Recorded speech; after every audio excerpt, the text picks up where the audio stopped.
Director Manuel Almira. I'm here. Court Counsel Gregory Pickett. We have one. Would you stand for the pledge, please?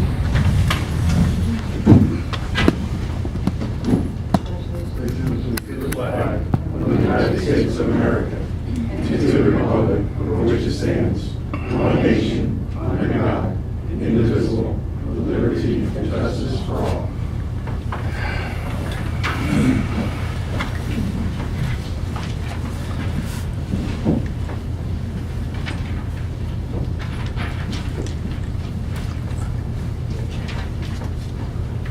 Mr. Almira, did you want Paul to go, or did you want to? I'd like to present it, and I'll be asking our staff for questions and answers, of course. Commissioners, good afternoon. We are entering our next year's budget. This is the workshop, and as in years past, workshops is exactly that. It's exchanging of ideas and getting direction from the board. A little side note, it's for some reason this particular cycle has taken us into, let's just say, some challenges. We've had changes up to the last minute, but we're confident that by September, we will be bringing back a budget that we can go ahead and adopt for the following year. With that, if you can monitor your monitors, please, let us begin. You have seen a couple of numbers, but these are the most updated numbers that we have gone through, possibly as far back as an hour ago. We've seen a change in the budget adjustment. The net income as provided was $2.171 million. We've made some adjustments. We've reduced the water cost, and if anybody has questions, please ask. So we hope to have the answer. We've also reduced the parking costs, and we've actually have increased the general insurance. So therefore, the new revised net income goes up to $2,359,000. We can go on to the next slide. This is a number that you have already seen. This is a number that we compared the 2018 revised revenue reforecast as compared to what we are going for next year. But just looking at the numbers, it's 18.4, and we're projecting to go, or forecasting to go up to 19.04. It's an increase of about $600,000 which represents about 3.2% increase. On the revenue side, we are forecasting to go up to, spending more money than last year, so we are going from 9.4 up to 10.675. Almost just glares at that 11.3% increase of $1.2 million. We do have the responses. We would like to go over that with you. Next one. Commissioners, this is the FY 2019 forecast by tenant. You can clearly see the difference between 2018 as compared to 2019. We can go all the way down. Questions immediately that pops up, at least in my mind, is where it says all others. And that number of 339,000 has a significance, and it's so significant that I'd like to zero in on it, and for that I'd like to turn it over to Paul so he can explain what that number is and how that number came about. We probably have forgotten, but Paul, if you can.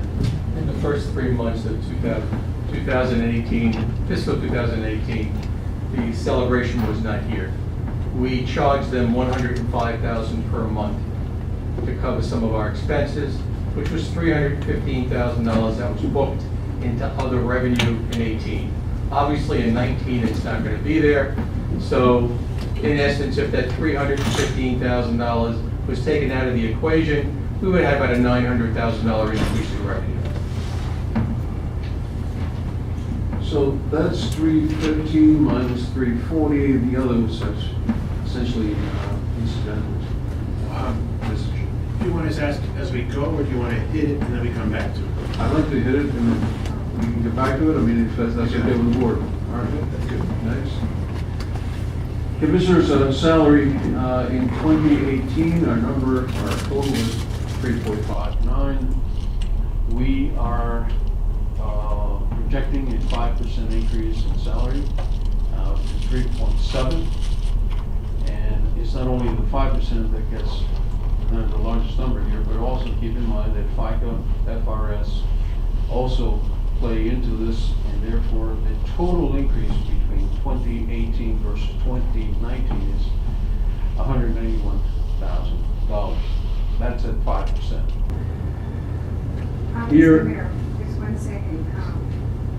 Go back and tell them what it is. Oh, yeah. Because they need to know so they can make Yes. the decision in which way they want to go. Sure. At 3%, if we were to go from 2018 to 2019 at 3%, instead of seeing a number of 3.785, it would be 3.7. A difference of about yeah, 85,000. So it's almost very small, albeit. All right. Excuse me. And as we have done in the past, there are currently 14 employees that are under that $2,000 minimum raise amount. If we were to adopt what we have done in the past, which is add an amount so that it equals $2,000 into their salary, that will cost us $4,513. And $4,513. Sorry. Well, insurance. Currently paid $949,000.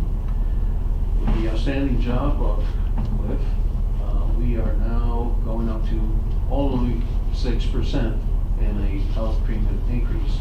So that number, 949, goes up to 1,097, over 1,001, 1 million, 1,000,001. The employee status change equals 88,000. Let me bring in Paul back so that he can explain what that 88,000 stands for. During the course of the year, there are employees there's vacancies. Employees will change from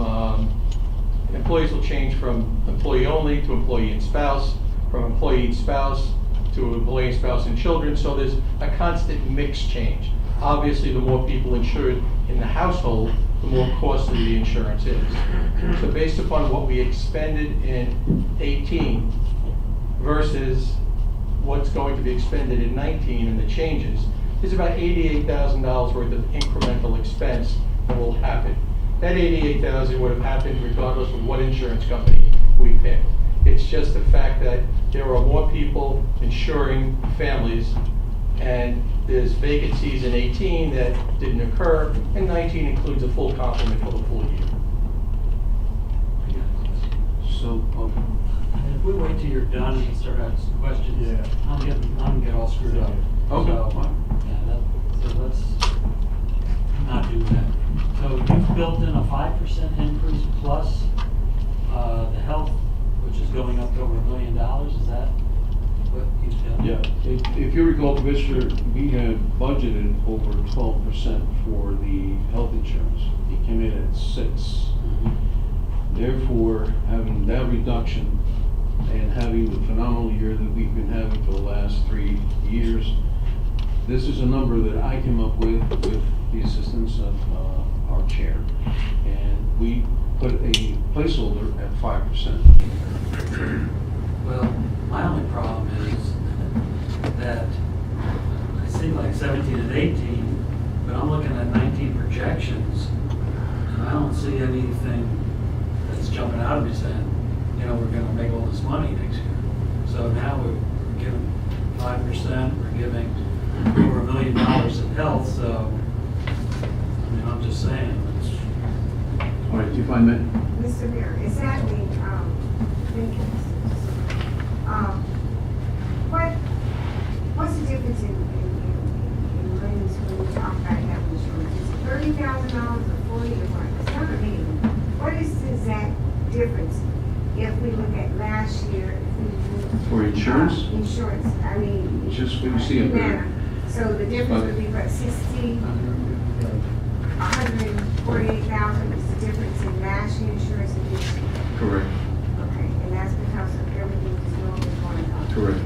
So with that, there's nothing we can do, kind of like locked in. Because Right. my understanding is if we went to another insurance carrier, they might get a little lower, but then next year we got you. So, is there any place, we talked about this where, and I know Mr. Paul, we probably where we can probably kind of make the difference up somewhere? and- Yes. Okay, so I'm sorry, Mr.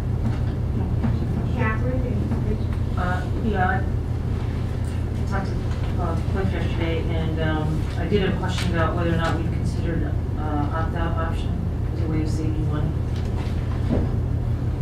Well, that would be the direction of the board, if Right.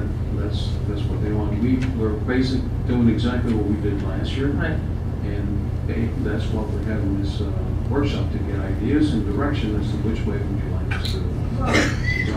I just want to say on that respect, they were looking at Cigna. My understanding, Mr. Cliff, you want to talk to us about this? And my understanding is that if we stay with United Healthcare, it might be a little bit more, but it's not really that significant more, maybe less than 1% or whatever. But then if we went back next year, they're going to catch us. So, But I was talking about the opt-out option. So if a family member, like let's say I have 3 kids and one of my children is 23 and has a job, he has his own insurance, then they can opt out. So the idea is that the employee gets $1,000, but the court saves, I don't know, Cliff, you said 18,000? Or it was just a swag, I guess, but the court saves money because we take one person off with insurance. That's what the opt-out option would be, if we considered it. I mean. In years past, I think we have talked about this, but nothing ever concrete has ever come out. Mr. Cliff, what would happen if we do it? Good afternoon, Cliff Gearing, Gearing Insurance. You could try an opt-out provision for the Port of Palm Beach if you wanted to. Basically meaning, especially when it comes to dependent coverage, where you pay basically a stipend to the employee if they choose to opt out. It is, we actually have a legal opinion from an employee benefits attorney who has it in writing where, and we know it's done by a couple of other entities, but there's caveats to it. One, if an employee opts out, they have to have other coverage that is minimal essential coverage that can't be an individual policy. So the port would have to collect proof on that. Number 2, it would have to be put under your Section 125 cafeteria plan, just basically meaning just a line that adds to your plan document that says you're adding this as an option to the employee. And the last thing, I'm sorry to get into this at all prior, but I wanted to cover all the bases. There is an overall participation requirement with United Healthcare.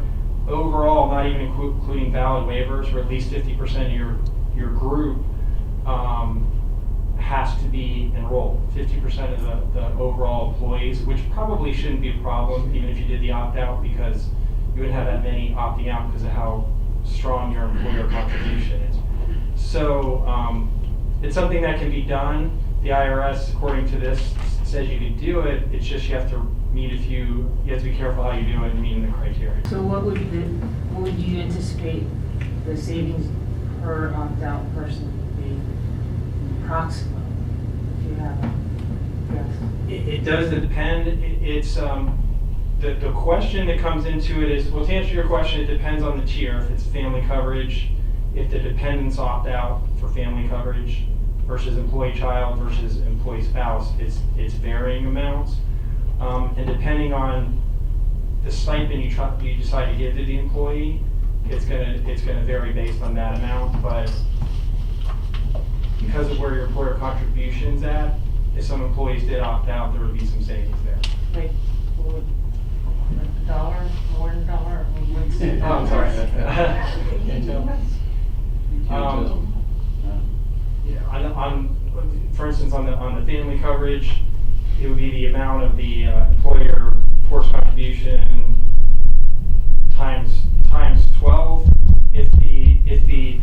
there's one other thing I didn't mention too. It could be, to answer your question, it could be thousands of dollars. It could be thousands of dollars that they could save per year on an employee. I don't want to put an exact number on it because it depends. And the last item that I didn't mention is there's one other thing, which is qualifying events to coverage. So just to give you an example, an employee could decide to opt out, say you decide to give $1,000 stipend, just throwing the number out there. If the employee goes off to the other employer's coverage, 2 months later that employee has, let's just say, a divorce, which is one of the qualifying events, the employee is allowed to come back onto the plan, no questions asked, it's federal law. So even once you gave the employee that money, they can come back on and then they would qualify again for the employer contribution. So it's little things that can happen, but overall you could have savings if everything goes well. Yeah, I had spoken to Cliff about this numerous times, and I think that he and me should get together, and I think that's something we should definitely offer the employees. If we have an employee that says that their husband works for, the sheriff's department or Palm Beach County, they might have insurance comparable to ours, and if we can offer them, $1,500 or something like that, they might say, sure, I'm covered with the sheriff's department, I'm covered with Palm Beach County. So I think it's certainly something to look at. Maybe we'd have 2 or 3, maybe we'd have 0, but I don't think there's any reason why It's a we. good way to save some money. Exactly. Commissioner Richards? I'm in full agreement. I haven't heard any downside. It seems like it's something we should have been doing or we should do now. Let's look into it. I have a question of Cliff. If, like you said, if a person opts out, Yes. 3 months, 4 months, they come back, or they want to come back in, there's no problem with that with United Health? No, in fact, United has to do it under, So it's not a federal, But it's each year or so. it's a qualifying event, so if they experience a qualifying event, they can come back onto the plan. the reason I bring that up is when I worked in Broward County, that was in place. You could opt out, which I did, and then 6 months later, my wife's insurance was so poor that we decided to come back. And it just wasn't a very warm welcome kind of deal, but still. When does a healthcare company ever warm welcome? Cliff, we could do this on instead of giving somebody, if it was $1,000 a year, we could do it for a pay period too, so there would be no loss to the board if they did have a qualifying event after 6 months and came back in, because they would have only received that 6 months worth of the stipend. But my question is, Correct. is this something we can really consider for this year? I mean, you're having your health fair in a few weeks. Is this something we consider this year, or is this something we need to direct you and B to look at and bring back a proposal for next year? I mean, we don't want to rush into it and not do it right. That would be a question more for the board staff. I know one question was asked is how many employees might be interested in that, depending on what the amount is, and then one of the caveats is the other coverage has to be other minimal essential coverage. So HR would have to collect that proof, and it's not just a health plan, it has to be a non-individual health plan. So it couldn't just be somebody going off getting an individual policy.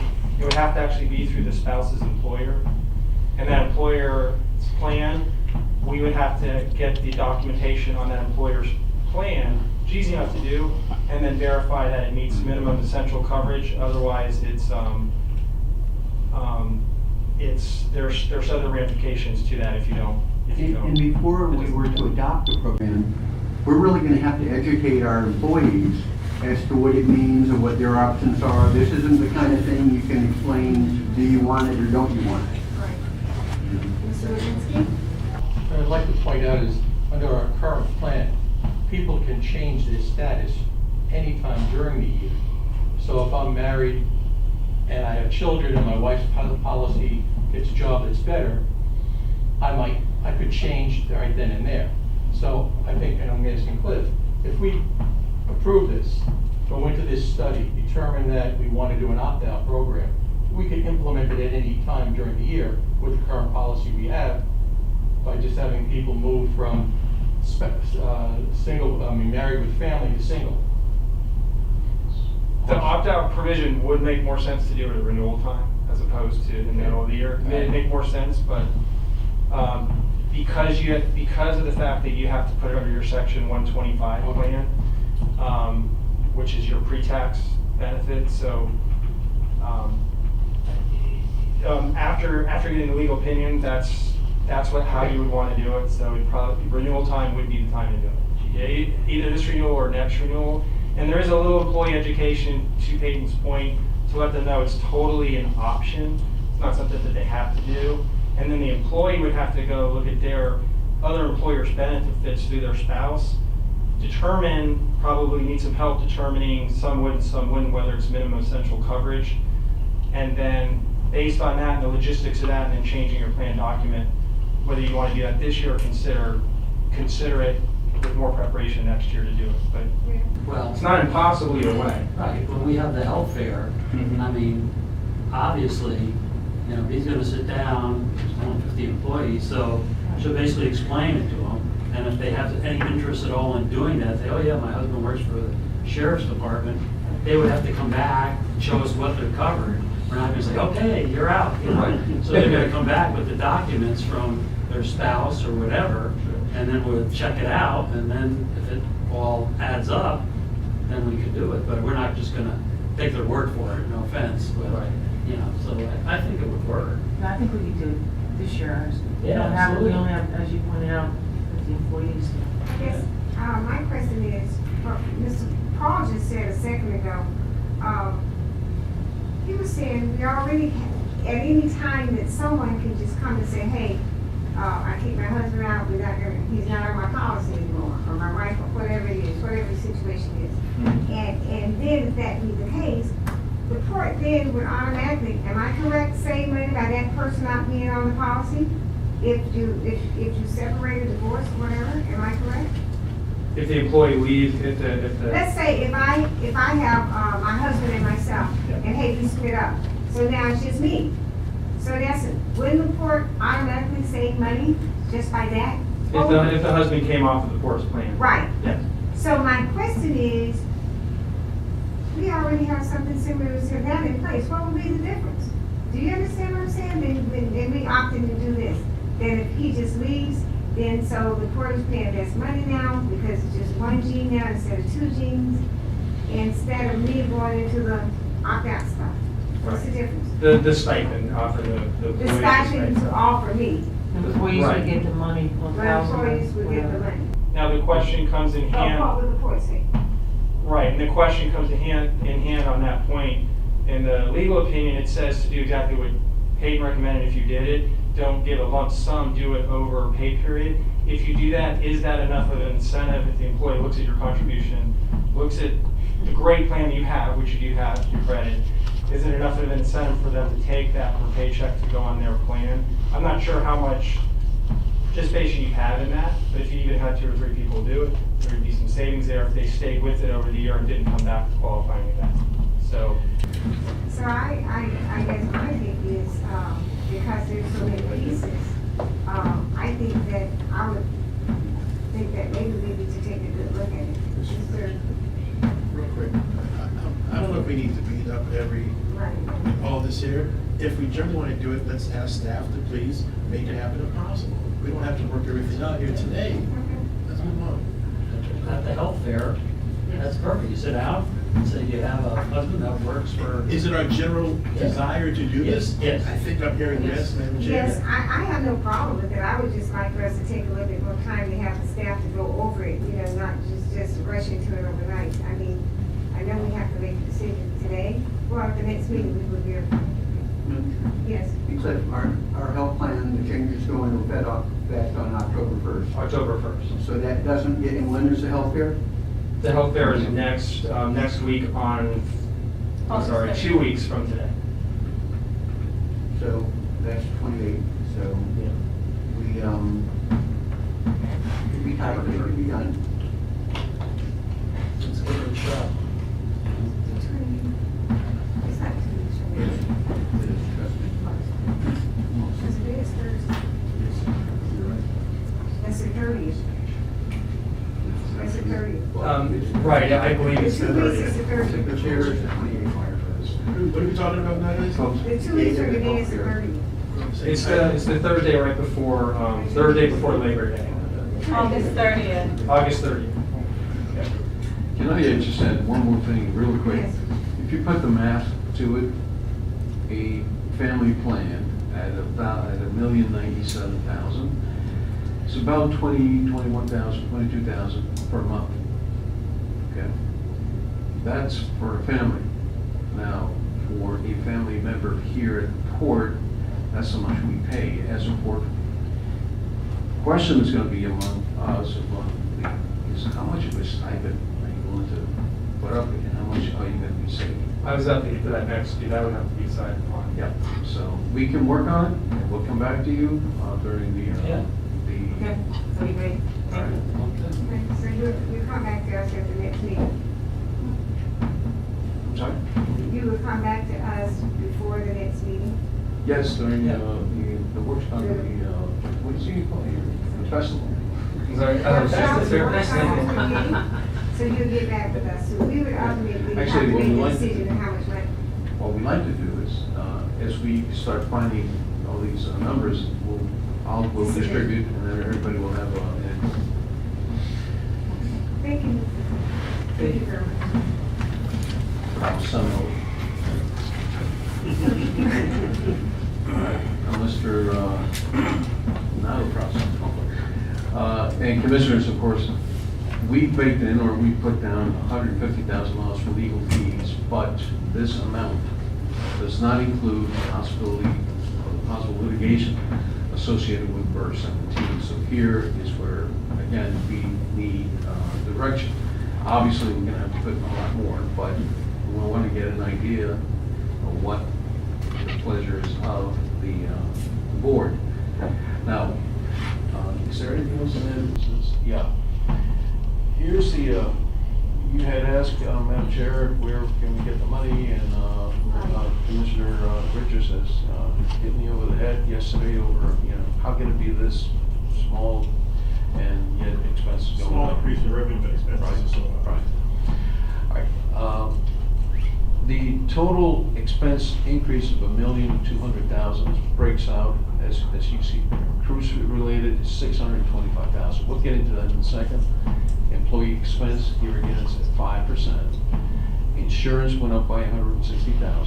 Business development went up by $80,000, and this security software, $60,000, and all others equal to $75,000. Next slide, please. So the cruise-related items, revenue-wise, this is going to tap your memory, and I really like you to pay attention to Mr. Zelinski, because if you recall, we brought this to you about a year and a half ago, maybe 2 years. It's about a year. And you'll see, it's a happy ending here, but you'll see in a minute why, while 2019 may be low, hang on to your hats for 2020. When the second cruise ship came to the Port of Palm Beach, when the cruise line came to the Port of Palm Beach and wanted to bring a second cruise ship in, the question that was raised was, is the port willing to assist us as we try to build the clientele to meet our business plan, which was about a 60% capacity. What was presented to the board at that time is in a folder that is in front of you, which shows the analysis of 2 ships versus 1 ship and the assumptions. And I will ask you to turn to the last page in that analysis, where it lists the differential in revenue between 1 ship and 2 ships. And if you notice, in the first year, the difference is very minimal, about $130,000. In the second year, I believe it shows about $640,000. And those are the 2 years that we committed to the ship, the board committed to the ship, that we would only make enough money to cover our incremental expenses. And then we would work with them and partner with them to help them build the clientele. If I ask you now to look at year 3, when those marketing incentives disappear out of the contract, next year the 600,000 increases to 2.5 million. And it goes 2.5 million for the next 8 years of the contract, with an overall benefit of that second ship of approximately $22 million. So what's happening this year is exactly what was planned, what was expected. We are generating about $625,000 of incremental revenue. If you allow me to move on, I'll show you how we spent it. Carl? We've increased security by $425,000 to cover the second day. Maintenance is increased by about $100,000, since most of it now needs to be done at night. We do not have an off day to do it. We've estimated water will go up by about $100,000, and that's included in their revenue. So we've got a net increase of about $625,000 roughly. Now, please excuse me, these are rough numbers, 10, 15,000 either way, but the concept of breaking even on that second ship is being held to in the 2019 budget. You ask where we're going? 2020, that $600,000 of additional revenue will become $2.5 million as the marketing incentives disappear and the parking incentives disappear from that contract. Question? It's, your assumption is 65% capacity? They provided a business plan, it's at 65% capacity. What has it actually been at recently? I don't believe it's there yet, I do believe it's building. Anybody's got any idea? Building on weekends, but during the week timeframe is where they still need some work. That's something that I'd like to bring back to you during our, Okay. I sort of wonder myself, well, I keep seeing numbers, as Ken suggests, or says, very high numbers during the weekend, but during the week, it's kind of. Is that part of it because it's the summer? Possibly. But are they saying they're gonna hit 65% or what it is? Their proposal came in at 70. We chose to present to you 65 to be conservative. So that's their objective. So we're on, I mean, I understand the concern about 2019, but it is what we expected. 2020 is when we're going to see it. So the first year, we're basically losing $5,000 on the second ship. What happens if, they come back and say, "Gee, it's just not working, we're pulling out of here, then we're really screwed." Well, okay. That's fine. Sure, there's contractual obligations, but immediately you'll see those expenses literally disappearing overnight. Correct. The security, the maintenance, the water. And revenue too. Yeah. Well, there really isn't a lot of revenue from the ship in there. So the wash that's in here will disappear. Now, next year, we won't have it. But to Mr. Almira's point, the contract they have is not either one or two ships. It's for two ships. If they choose to pull either one out, we're back at the negotiating table. Whatever that means. He said whatever it means. That's it. Okay. We're dealing with 2019 now, that's where we are. Yeah. Bottom line. I perhaps specify, provide an editorial if I can, and that is, plenty of ports out there would love to see that ship in their ports, particularly on the west coast of Florida. Let's do what we can to keep them here, generate revenues for us, not only at the port, but also not only the ship, but also the parking. It's good. It's good to have them both here. So back to the question, the $1,200,000, so you're saying that we will eventually recoup that from the cruise line in 19? What I'm saying, this year, we are breaking even on the second ship, which was intended.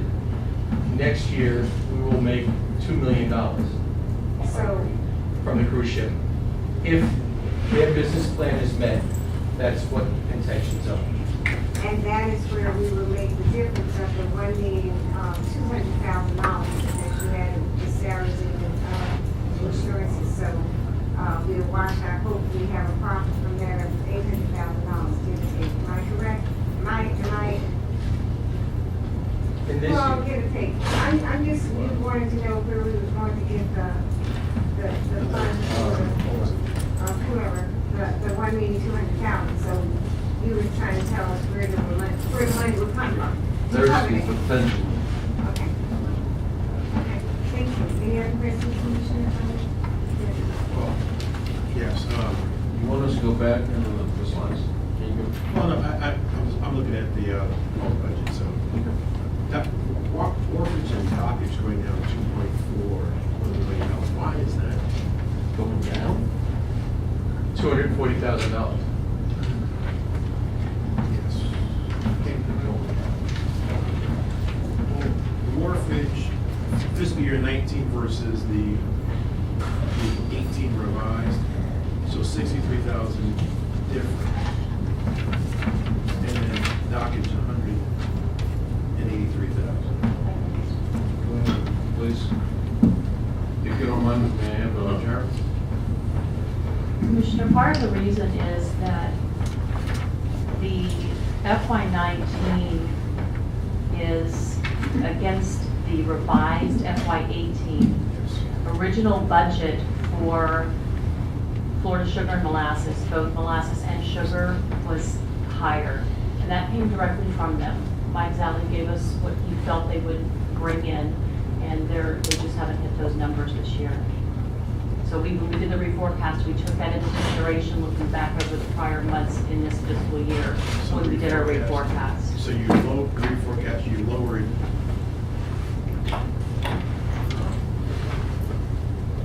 Is that dock? So we haven't seen as many vessels or as much cargo, and we're anticipating that for 19 as well. So what we reforecasted, we're planning that some of that will hold flat, but we're also planning a decrease over what was originally planned for 18.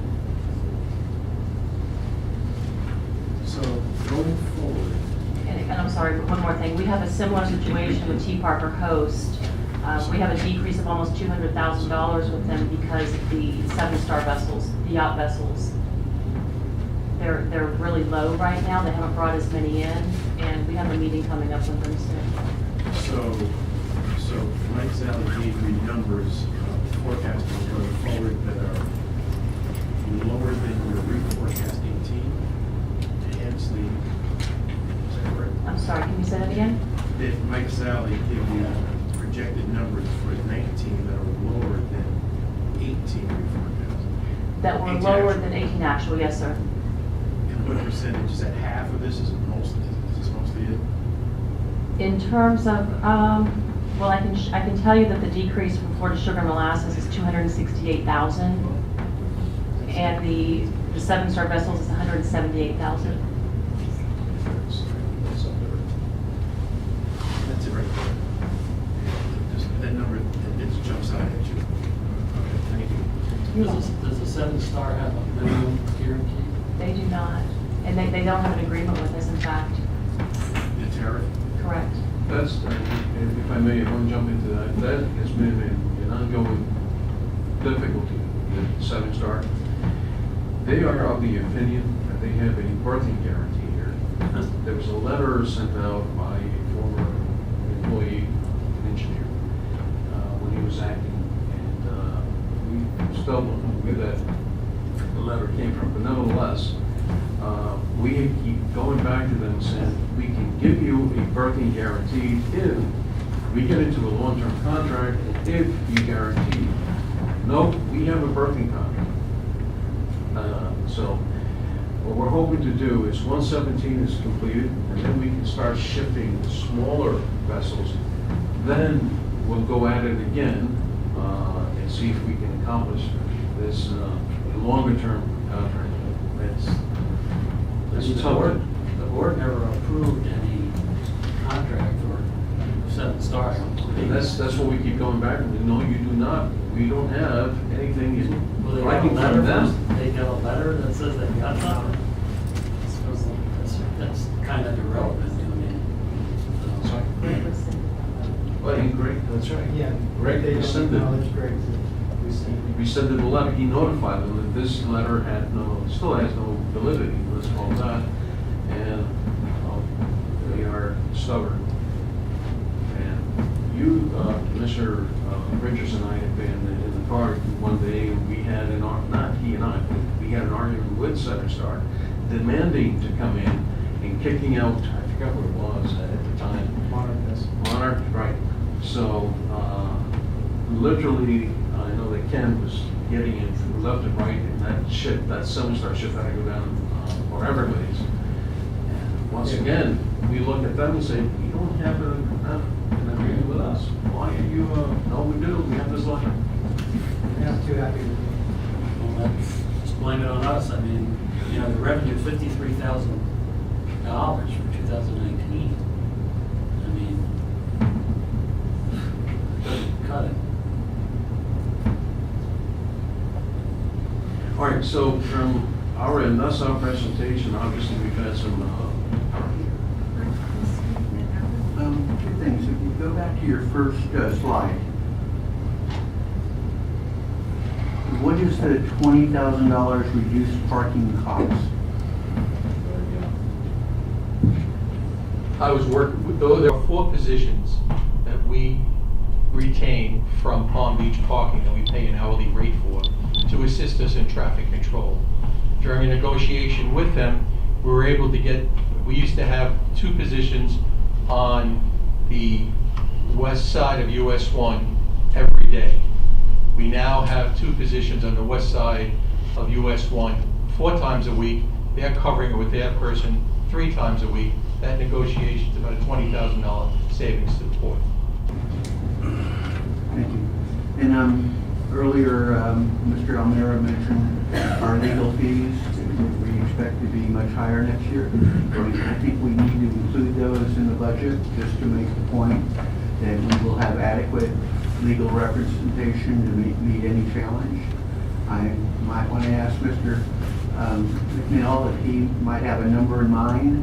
I would say we at least need to double it, if not triple it. Hopefully, we won't use it. we hope. But we have to be prepared Correct. to have adequate representation for the board, for the challenges that are coming. I agree with that. He said something we can, in the next meeting. Also, I In think other words, that, the special session. also, I think that, we need to look forward and think about peanut island. Although we make repairs to peanut island, there's nothing in our budget. I mean, I think we should have some number or something there, because now we're doing what, termite treatment or whatever, it might be $1,000 or $2,000 or whatever, but it's still money that has to come from some place. So while we're thinking about this budget, that's an unforeseen something. And now we're paying, what, $2,000, where are we getting $2,000 from? Was that already included in the budget? No, it's What- not. what No, it's not included in the budget already? No.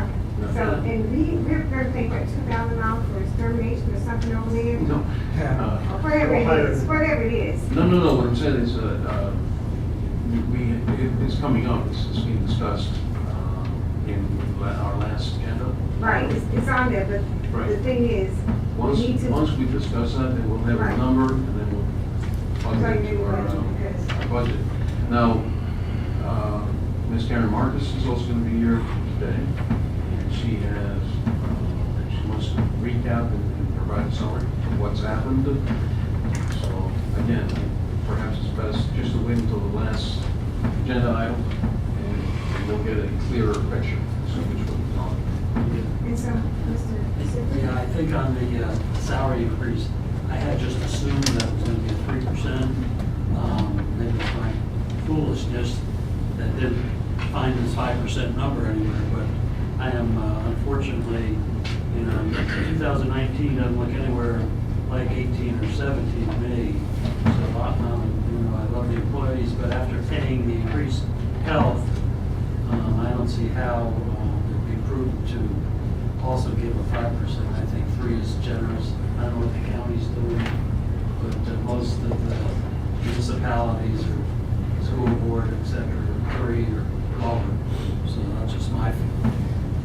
It's not like we're having a windfall next year. And I think actually our net income, because of the attorney's fees for the litigation that's coming up, is going to be a lot less than what we're showing. So it's just like to be conservative, and when we make a lot of money is one thing, but I think next year is not going to be a banner year. Commissioner Sickman, not Sickman, Commissioner Richards, thank you very much. It looks as though Obviously, we'll modify a few things, but it looks like we're still planning to come in over 2 million, is that correct? That's correct. We're gonna pay our employees. I fully support the 5%. I agree, I think. They're the 5% most fair. important asset we have, so we're gonna take care of them. Well, I just want to say that I recommended the 5% because I know that, when I first arrived years ago, they used to get 5%. I mean, that was before your time, so, you know. But, and there are other incentives and other little perks. And also, that was why I felt comfortable that, you can find the difference. I think the difference was what you told me, 80? 30, yes. What was the difference in 5? What's the difference in 5 and 3? It's about 30,000? It's about 80,000. 80 plus. It's 80 plus? And I just felt comfortable, but, it depends on my fellow commissioners. But, like I said before, I've seen higher than that. And then later on next year, we don't know what happens. We're thinking positive, and if our projections are right, and Mr. Paul has hit it on the nail every year, and I feel confident that we would continue to do well. I just supported the 5%, and that was what I had recommended. So, but I'm not the only person here, and I hope that my fellow commissioners will vote in favor of the 5%. I need a motion. You want? I would like for us to go, I know, it's a workshop, okay. There's a consensus. I think there's a Support the consensus. 5%. Because we're talking about this amount of money, so we have a We consensus. didn't actually give him a number for percentage on the legal fees. You said that, we said 3. Well, I suggested for you, We but were I gonna don't talk about know. it and then, you know. That was my question. We talked about it following the meeting. I don't know the answer to that. I don't think so, it's not, well. It's litigation related, so. Yeah. So we discussed that at the executive session, the amount of money, so this we can. Any other questions and comments? Commissioners, I don't speak for all of you, but I just thought it was a good idea, and I'm glad that you support me on that. Thank you. I guess we're adjourned. We have another time. Any other comments from the public first? Public comments? So there are no comments, we're gonna